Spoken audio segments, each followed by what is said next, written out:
Legacy Makers, and welcome back to this episode of the Power Hour. This week's topic is going to be why we need a board member and what is a board member. So a double topic there. So this is going to pertain to the nonprofit world, what a board member is. So when you have a nonprofit, there's always something called a board. It makes up your nonprofit. Without a board, a nonprofit cannot operate, because when you fill out your documents and you fill out your paperwork, you must have at least 3 board members. I like to say you should have maybe your chief executive officer or your president, your secretary, and your treasurer. Vice president is optional. You don't necessarily have to have that, but those are the 3 offices that should be held as a board member.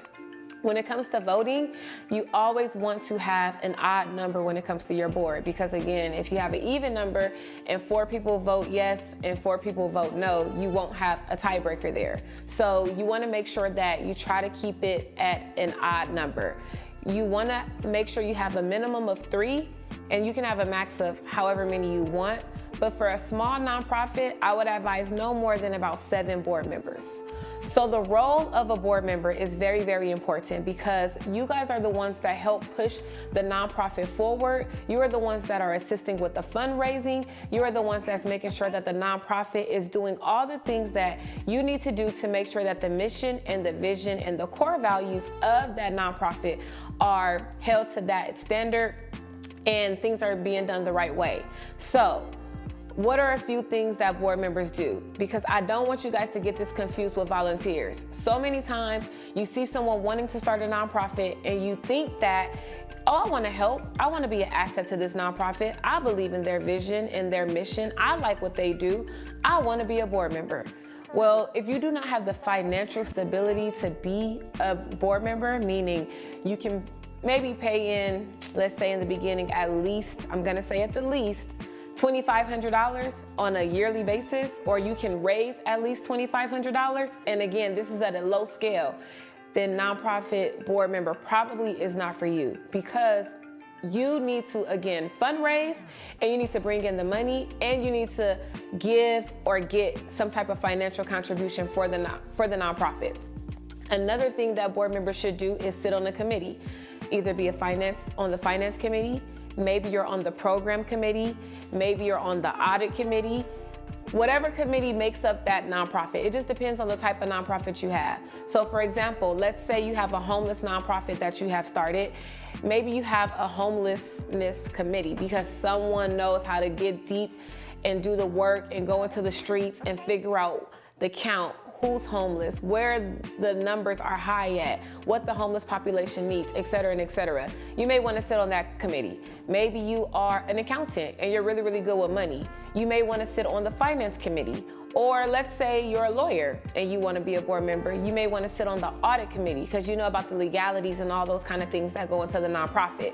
So again, you should be able to financially contribute, and you should also be able to sit on some type of committee.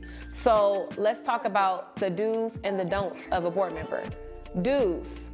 Do serve your nonprofit to the best of your ability. Do fundraise.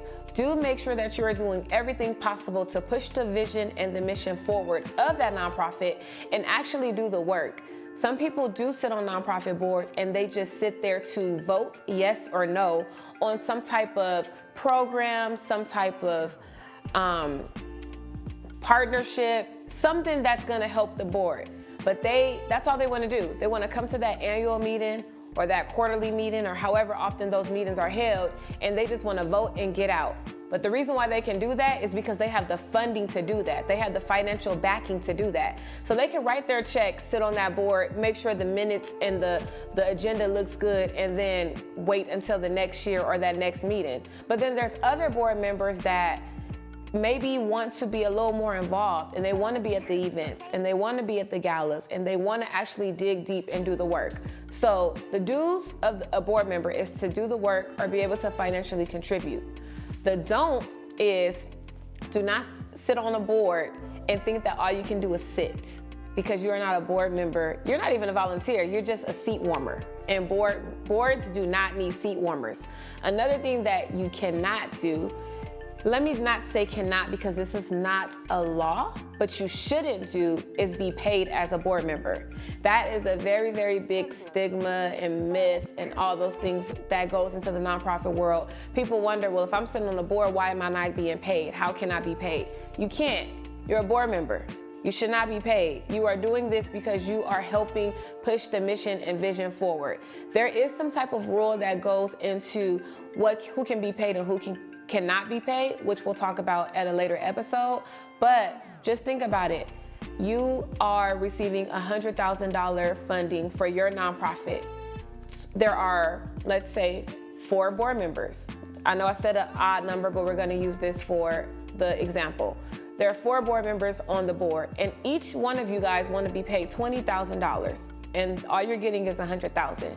So now I have dedicated $80,000 to go to my board, and $20,000 is going to the nonprofit.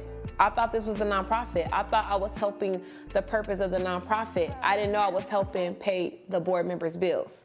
So that is something that is frowned upon when it comes to the nonprofit world. Again, it's not a law, but it's something that is frowned upon when it comes to funding, because funders want to know that their money is being used for the better good of the nonprofit, not the better good of you paying your bills. So again, there's do's and there's don'ts, and there's other things that we can deal with when it comes to the board member.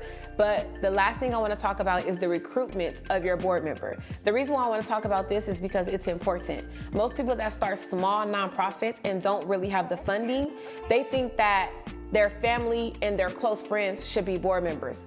But honestly, those probably are the ones that you shouldn't go with, because when you deal and work with your family and your friends, the clash happens. You guys can't agree on stuff. And then when your friend or your family member doesn't put in as much work as you expect them to, because you're gonna have expectations for your friends and your family, it becomes a whole craziness of crazy, which we don't want. So you should be recruiting people that check off certain boxes that you want. Are you dependable? Are you timely? Do you even have the funds to be able to give to a nonprofit? Do you have the time to be able to give to a nonprofit? Are you equipped with any type of skills that would allow you to be able to be in a leadership role? If you have no leadership skills, and it's nothing wrong with it if you do or you don't, but if you have no leadership skills, you probably shouldn't be a leader of an actual board who is going to be helping not only communities, but states and cities, and it could be worldwide depending on the type of nonprofit you have. So you want to make sure that your board members are, maybe you can have 1 or 2 people that you know, but find people that are really, really interested in the industry that you are in and the charity work that you're doing, because most likely they're going to actually do and put in the work. So again, we always recap. So let's recap.